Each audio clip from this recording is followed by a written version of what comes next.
Confident, confident, confident. I can be confident, confident, confident, confident. I can be confident at work.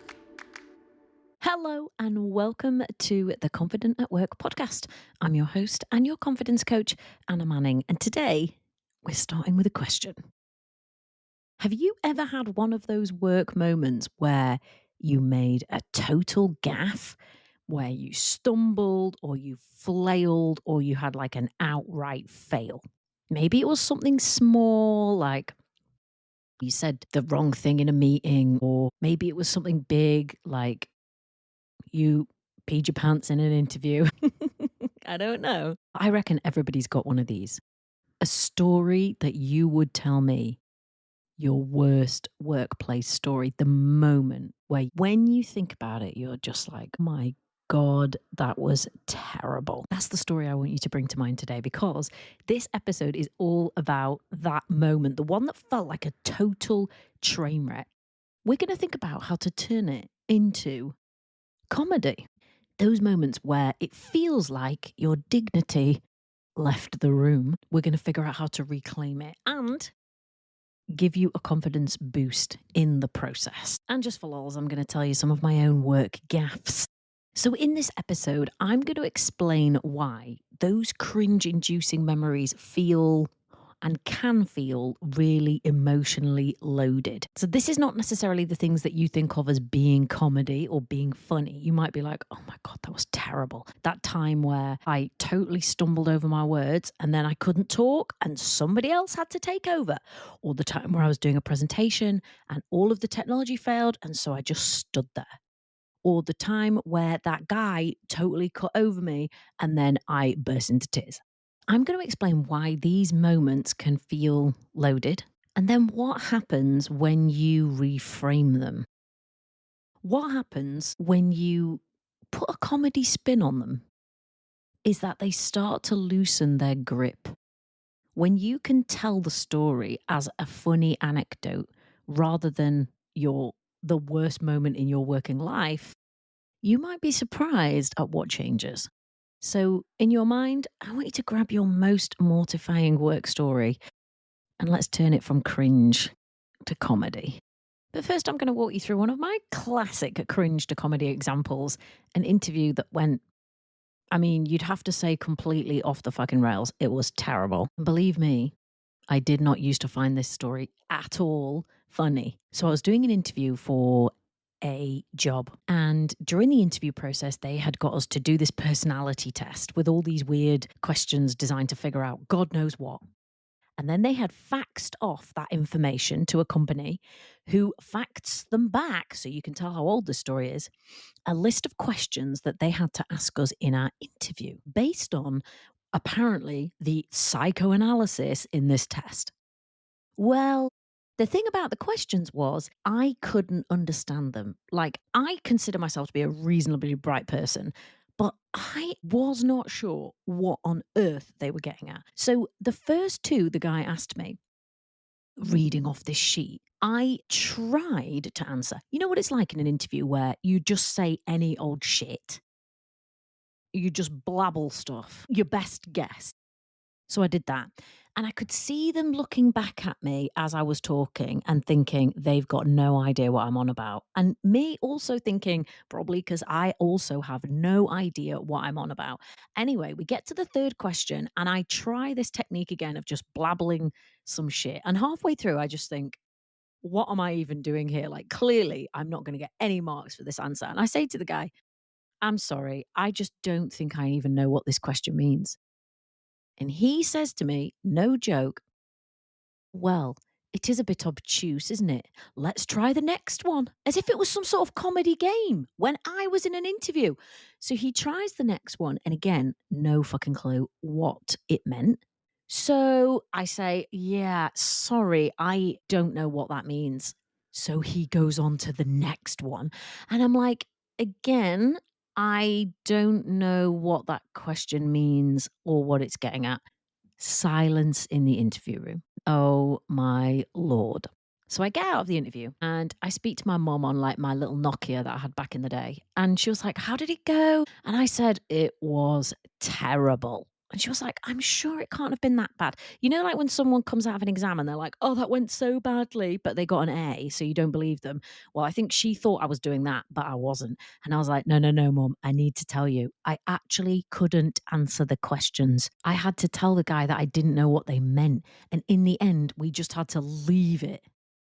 And she was like, "Oh dear." Can you imagine?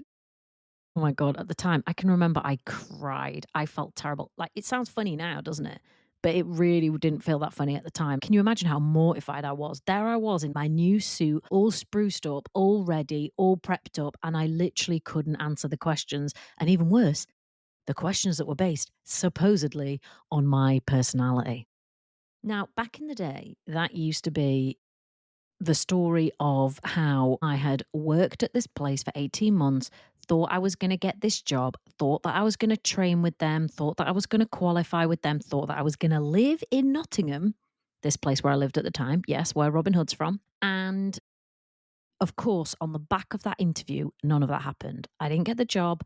I had to move cities as well as house and take up a job in another city. Now, amazing that I could do that. But at the time, that did not feel funny at all. I can remember how awful it felt, but you can hear when I tell that story now that I'm hamming it up for effect, right?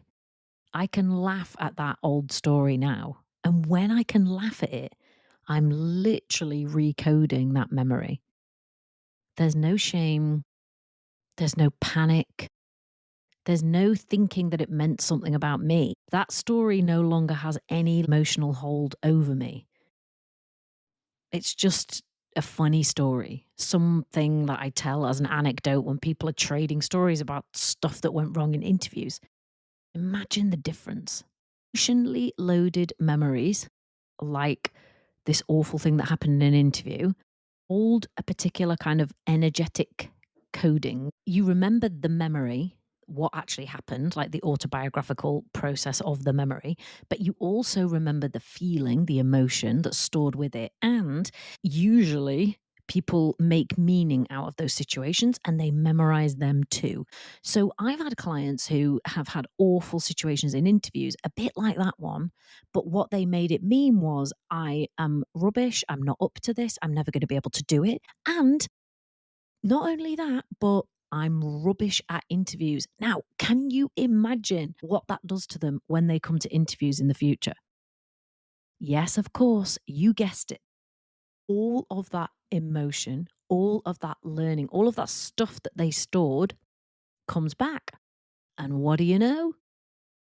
Then they go into an interview and wonder why their heart rate is sky high and they can't answer questions for love nor money.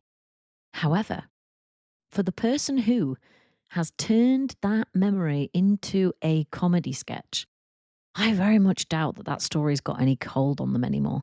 I very much doubt that that story, that memory impacts me in an interview. You don't feel genuine shame and heaviness and all of that stuff and amusement at the same time. You can't, can you? If you're telling a story and you're finding it to be genuinely hilarious, I very much doubt you're also feeling really ashamed and really terrible about it at the same time. And I have started using this technique with clients. So if they, which clients do all the time, every day, somebody tells me about, oh God, this thing that happened, and ever since then, this thing's been harder, or I just struggle or panic with this thing. I found that if we can get to them to a level where that story no longer has very much emotional intensity, if we can play it in a way which is comedy, which pulls out that actually some of the times these things are funny. The stuff that happens are funny. If you could see it like that, you'd find it hilarious, but you don't because it's so intense and it's so serious and it's so emotionally loaded. But once you can tell me that you pissed your pants on stage or your projector broke and you had to make up the whole of your presentation, or like one of mine, I was asked to do a workshop. I got to the workshop online and I thought they'd asked me for one workshop that I do. It turns out they'd actually asked me for another and I had totally got it wrong. This was a free one, by the way. So I had to, and I didn't even have the slides. So I just had to do it on the spot from what I remembered. Now, I could have gone away from that and been like, that was the worst thing in the world. I'm a piece of shit. Can't get anything right. I'm so embarrassing. What are they going to think of my reputation? But I don't. I'm like, well, pretty funny the fact that I totally had to do it by writing a few notes on a post it and going for it. Now, I'm sure you can imagine me sat there being like, right, yes. Well, let me just check the slides for that one. And then they weren't there. Terrible. But it's not impacting me now. I don't freak out that I'm doing the wrong thing all the time because it's not emotionally loaded. It's just a funny story. Here's another one. Newly qualified lawyer moment was taking over from somebody who was on maternity leave, was covering, should I say, for someone on maternity leave. A client asked me, okay, what's the next step in this process? And I realize I've never got to that stage in the process before. I don't actually know. And I haven't done what I probably should have done, which was read ahead. So instead of telling him that I didn't know, I pretended to have a coughing fit on the phone so that I could put the phone down. How embarrassing. Now, at the time, I never told anyone about that. I was like, oh my God, I should have known. I didn't know. This is terrible. Now I'm just like, how hilarious. I staged a coughing fit in order to work out what was going to go on. Like, oh my God.